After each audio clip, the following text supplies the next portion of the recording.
video, and thank you so much for your support of the American Heart Association and Go Red for Women, and allowing me the opportunity to share my story. My name is Laura, and tell me if this sounds familiar. You lead a busy and stressful life, just like I do. I'm juggling multiple commitments, but a couple years ago, I had started an exercise DVD program. Thanksgiving rolled around, and life got busy, so I stopped working out. I didn't realize then that exercise was my stress release. So I went to bed one night, a busy woman juggling career, family, friends, and I woke up a stroke survivor. So I woke up the Sunday before Christmas, December 22nd, 2013. Woke up and my head was really groggy. I just thought I was waking up. So I reached for my alarm with my right hand, and my arm just flopped, and my fingers were numb. I couldn't punch in the security code on my phone. Yes, that dates it, before iPhone 6, no thumbprint. So I used my left hand to unlock my phone, but my arm was numb, almost like it was asleep. So I just figured it was asleep. Wrong. Really didn't think anything was really serious or anything was wrong until I went to stand up, and my right leg from the knee down was also numb. It wouldn't support my weight. So I stumbled to the bathroom and looked in the mirror, and the right side of my face was drooping. So what did I do? I consulted Dr. Google. I'm sitting there like signs of stroke. And when you Google signs of stroke, the letters F-A-S-T appear, FAST. And the F stands for facial drooping on one side. Check that off. A stands for one arm, can't stay lifted, like that. S is for slurred speech. I wasn't sure about that. And T is for time lost is brain lost. If you had any one of these symptoms, call 911 immediately. So naturally I called 911. Wrong again. Denial and hope are really powerful. I was super afraid that I had a stroke, but I hoped I was overreacting. So I called my mother, and my mother lives in Sacramento, and she said, "Don't do anything, I'm gonna come right over." Again, from Sacramento. So I really hoped. I was supposed to be flying to Colorado that evening to meet my husband for Christmas. So I had woken up alone, I was home alone, so I ping-ponged down the hallway to the shower, because in my head, I hoped if I took a shower, I would just clear the cobwebs out of my head, that I would be fine. And it's really funny what I do and don't remember about that morning. I don't remember how I got undressed after the shower, or how I got dressed again after the shower, but I do remember having to literally lift my leg up to get into the shower, having a hard time squeezing the shampoo bottle with my left hand, and having to raise my arm, help my arm up, so that my right hand would be on my head, and then having my hand just slide down my head. And at that point, I lost it. I just started crying. So after the shower, I went and laid in bed and waited for my mom, and I tried calling my husband, who was in Colorado, but it kept going to voicemail. And as you can imagine, I didn't want to leave a message. Can you imagine what that message would be? So I just kept trying, and unfortunately I wasn't getting hold of him. So we arrived at the hospital, my mother and I, and they immediately knew. They took one look at me and like, stroke. My blood pressure was sky high. I had lost the use of my right hand. I could close it, but I couldn't open it. I couldn't walk, and my speech was slurred, and I was drooling. So I spent 2 nights in the hospital.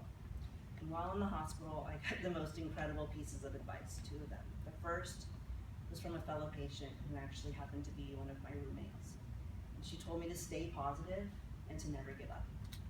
The second was from a physical therapist who said, treat food as medicine. Eat brain foods, walnuts, blueberries, pomegranates, avocados, all lean organic produce, and all the lean organic protein. And to avoid dairy, because it's an inflammatory food that could hinder my brain's healing. The 2 nights off, they ran so many different tests trying to figure out what would cause my stroke, because I didn't look like a stereotypical stroke survivor. I don't smoke, I'm not overweight, and I don't have a drinking problem. Their best guess, and they're still their guess, is that it was stress-related high blood pressure. That's what caused the stroke. So I was discharged from the hospital at 9 p.m. on Christmas Eve, and let me tell you, that was the best Christmas gift I've ever had and probably will ever have. Once I got home, you know, my husband had stocked up the house on organic produce and organic protein and all the brain foods that they had talked about, but I couldn't even get out of bed or off the couch without help. I couldn't care for myself, shower, dress, wash and style my long hair. It was down here at the time. On December 28th, I got a haircut, short one. So I wanted something I could style with one hand. 2 days later, we met with my doctor, and he kind of gave me a reality check. He said if I was lucky and I worked really hard at my therapy and my recovery, I could get back to 65%, and that I would probably never run again. This was a huge shock to me, like a punch to the gut, because it had never crossed my mind that I wouldn't get back to 100%. Later that night, my husband asked me, all right, what are your recovery goals? And I had two. One was to ride again with my right hand. The second was I had already gotten acceptance into the Nike Half Marathon in Washington, D.C. 3 months and 3 weeks later. I couldn't care for myself, but I was determined to somehow, some way, whether walking or crawling, to cross the finish line. So we met with my doctor again, I think the next day or 2 days later, and we told him, and he looked at me like I was crazy. But he said if the physical therapist okayed it, and I worked with the therapist, no reason why I couldn't try for the half. Running was the furthest thing from my mind. I had to get strong enough to walk. So I did all my therapy, I did my prescribed physical therapy, and I went back to my exercise DVDs. I did what I could, which wasn't much, and I had to modify everything. But they got me stronger. It got me strong enough so that I could get off the couch or out of bed without help, that I could walk around my house without help. And when I was actually able to start walking for a few minutes on my own, it was the best feeling. But what used to take me 30 minutes to walk took me 2 hours. And I had to do all my deep thinking during that time. Otherwise, I would be sitting there thinking, I get the little kids in the car, are we there yet? Are we there yet?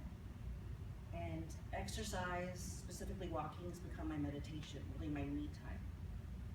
So I worked hard those 3 months and 3 weeks on my exercises, and my walking got steadier, my leg got stronger, and it kept me positive. I was seeing progress on all my goals, which really got me motivated and kept me motivated for my harder goal, which is learning to ride again, which I can. And the day of the half marathon came, and I'm happy to say I finished. I was actually able to jog a little bit of it, and I cried like a baby when I crossed that finish line. That also gave me the confidence to pursue an even harder goal, the one I never would have thought in a million years, the hardest one I'd ever thought of, and that was to complete a full marathon. So April 12th, 2015, 1 year and 3 months after my stroke, I finished the Paris Marathon. It was amazing. And again, I cried like a baby when I finished that one too. And I learned yesterday that I'll be running the New York Marathon this November as a member of the American Heart and the American Stroke Association to raise money and hopes for fellow survivors. I'm extremely fortunate. I know how blessed I am. I also have the greatest support network in the entire world. I mean, my husband's not only been my best friend for the last 20 years, but he had to become my chef, my caregiver. He provided every resource, and he never let me settle for 65%. So now I stand here, I'm fully recovered, and I now make my health and wellness an equal priority in my life. I treat food and fitness as medicine, and you all have the opportunity to write your own health and wellness story. I certainly hope it's not as dramatic as mine, but you have that opportunity. And I really hope that you can learn from the video and from myself, and to really treat your health and wellness as an equal priority in your